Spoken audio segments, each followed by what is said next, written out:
Adab makan teman-teman sekalian penting sekali. Makan dengan tangan, baca bismillah dulu. Membaca bismillah dan mengucapkan bismillah harus bersuara. Kita bersuara bismillah. Jangan dalam hati.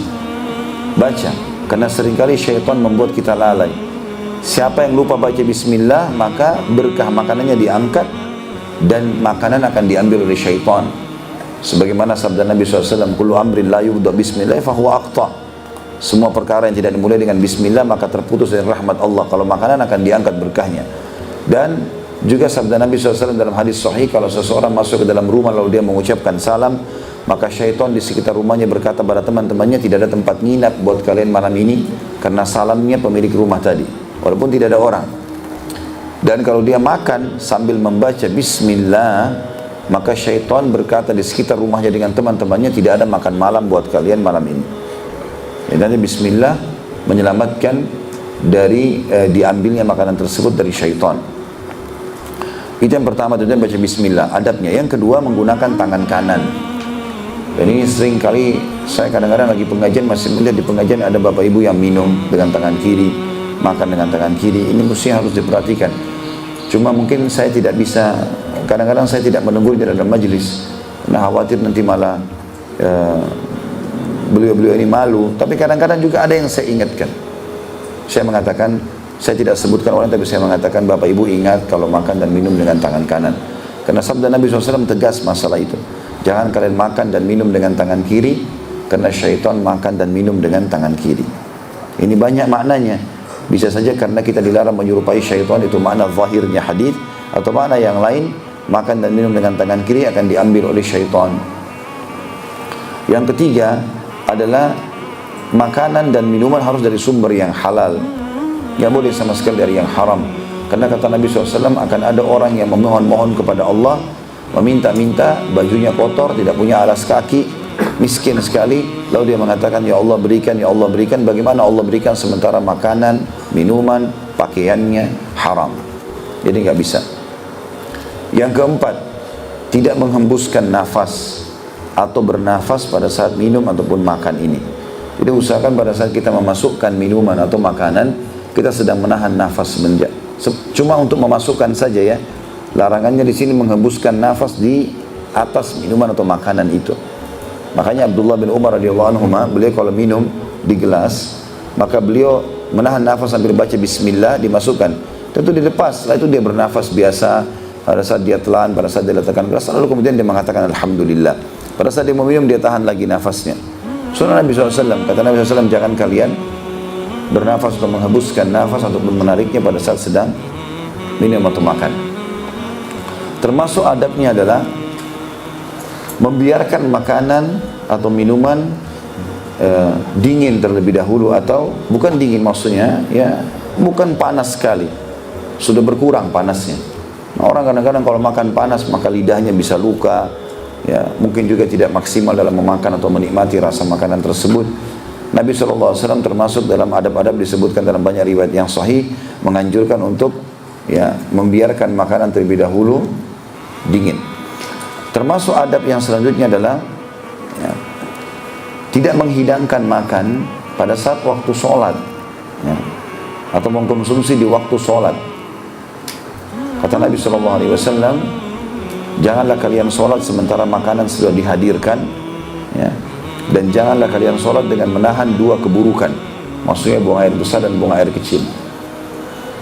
Tapi di sini kita dilarang, misalnya kita lagi tahu nih sebentar lagi azan, 2 menit lagi azan, 1 menit lagi azan, terutama ibu-ibu, kemudian hidangkan di meja makan, nasinya lagi ngepul, ya, ada tempe kesukaan suaminya, ada apalah segala macam. Lalu dia lihat, apalagi bapak-bapak incipin sedikit, terdengar azan. Lalu kemudian saya mau sholat dulu. Nanti sementara sholat bukan lagi khusyuk Al-Fatihah, tapi ingat ayam goreng dan tempe goreng di rumah. Bahkan ada larangan hadis ini. Ya, kalau Syekh Abu Bakar rahimahullah Al-Jazairi memasukkan dalam kategori dimakruhkan. Ya. Kalau orang pergi sholat sementara dia makan, ada makanan. Selanjutnya tidak memakan porsi-porsi kecuali yang ada atau yang mudah terjangkau. Seperti misalnya di meja banyak sekali, gitu kan? Dan kita duduk di posisi mungkin itu tidak bisa terjangkau makanan tersebut.